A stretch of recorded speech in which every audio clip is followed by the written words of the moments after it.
Como jornalista e redator, eu trabalhava numa grande editora e aparecia uma das encomendas que apareciam, eram historinhas infantis curtas para revistas de banca. E como eu cumpria bem os prazos e talvez a qualidade também, eu comecei a receber muitas dessas encomendas. E até conversando com uma querida amiga, grande professora, a Marisa Lajolo, ela conhecia minhas historinhas de banca e tal. E ela falou, Pedro, você escreveu tanta historinha infantil, por que você não escreve um livro para criança? Eu falei, livro? Como assim? Pois é, um livro para criança? Boa ideia. Vou escrever um livro para criança. E aí, como eu fui formado, como tantos, pelo Monteiro Lobato, eu resolvi fazer um livro usando o modo de Lobato se comunicar. Lobato cria uma menina solitária, chamada Narizinho, que mora num sítio, sozinha, e de repente ela começa a sonhar, adormece na beira de um regato, aí vem um peixinho andar no narizinho dela, e a Narizinho cria todo um mundo. Ela sonha em fazer uma boneca muda falar, um sabugo de milho virar um cientista. É tudo a imaginação da solidão de uma criança de uns 7 anos, que é a Narizinho. Falei, vou fazer isso. Aí criei um menino solitário, mas urbano, não num sítio, que também a imaginação dele é enorme. Ele encontra uma grande pedra num terreno baldio e supõe, isso deve ser o ovo de um dinossauro. E é mesmo, e daí nasce um dinossauro e ele começa as suas aventuras. Em seguida, comecei então a frequentar editoras e a editora onde eu tinha publicado esse livro falou, Pedro, faça um livro para o ginásio. Na época o Fundamental 2 chamava ginásio. Meninos pré-adolescentes, adolescentes. Aí eu falei, para esse pré-adolescente, adolescente, muito bem.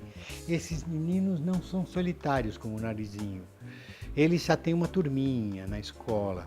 Então tem que ser na escola. E tem que ser uma turminha protagonista.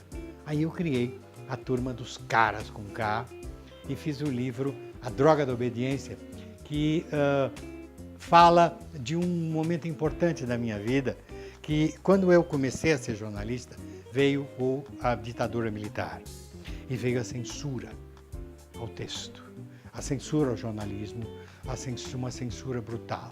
Então, a minha Droga da Obediência é uma metáfora sobre a falta de liberdade de pensamento. E foi aí que eu me tornei realmente um profissional. Larguei o jornalismo e me tornei um profissional de literatura para crianças e adolescentes.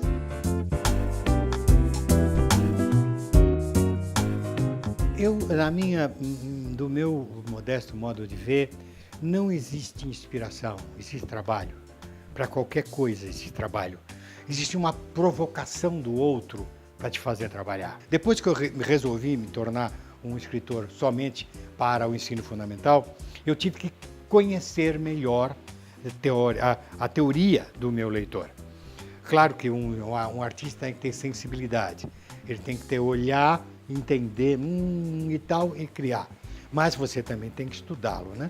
Só aí eu fui estudar psicologia do desenvolvimento, para entender as diferenças entre um menino de 7 anos e um menino de 10 anos. Um homem de 40 ou de 43 são iguais, mas um menino de 7 e um de 10 são totalmente diferentes. E você tem que entender essas diferenças. Diferença de sensibilidade, de espaço de conhecimento, de espaço social de convivência, entendeu? Para que eu possa escrever um livro para um menino alfabetizando de 7 anos e atingir o seu emocional, e para um menino já pré-adolescente de 10, 11. Claro, aí eu fui estudar e me tornei um especialista nisso. Claro que isso não é bastante para você ser um escritor, né? Senão todo psicólogo de adolescente seria um escritor.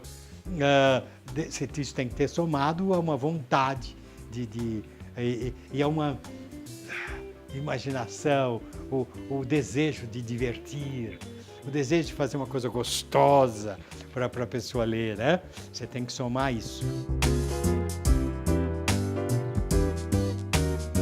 Bom, eu publiquei meu primeiro livro, talvez o último para um público já formado, que chama-se Melodia Mortal.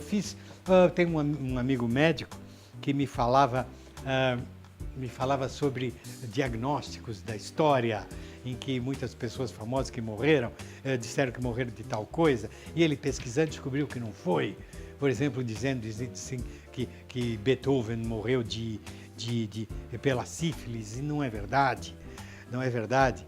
Ele morreu, infelizmente, de uma doença horrível chamada alcoolismo. Então eu entrei com ele falando dessas coisas, eu botei o Sherlock Holmes no meio, investigando, já que eram investigações sobre a morte de compositores famosos. Então entrou o Sherlock Holmes, aí inventei ele investigando, adorei investigando mortes estranhíssimas, ocorridas na Inglaterra, e botei o Freud entra na história, o Bernard Shaw entra na história, o próprio Sherlock Holmes chega e propõe ao Bernard Shaw a história que mais tarde vai dar aquele famoso filme My Fair Lady. É a ideia do Sherlock Holmes. Como você pode usar Sherlock Holmes? Hoje em dia ele está em domínio público. Me diverti inventando um monte de historinha do Sherlock Holmes. Foi muito divertido. É uma questão de ponto de vista. Vamos supor que eu queira escrever uma história sobre um casal que já está há muitos anos casado, mas já não se dá bem. Vive brigando e discutindo e papapá e quer se separar. Naturalmente, isso deve ser uma história para adultos. Claro, quem sabe o que é a dificuldade de um casamento e tal. Mas e se eu escrever essa história sob o ponto de vista da filhinha de 10 anos desse casal? Que, fechadinha no quarto, ouve o papai e mamãe brigarem lá fora. E ela chora, porque ela está sentindo que um amor que para ela é uno vai se dividir. Pronto, se eu escrever sobre o ponto de vista dela, é um livro para adolescentes. Então depende do ângulo pelo qual você conta uma história. Olha, a minha biografia não importa, não interessa, mas se eu escrevesse minha biografia, eu diria o seguinte: eu tive um problema de origem. Meu pai morreu, eu estava na barriga da minha mãe.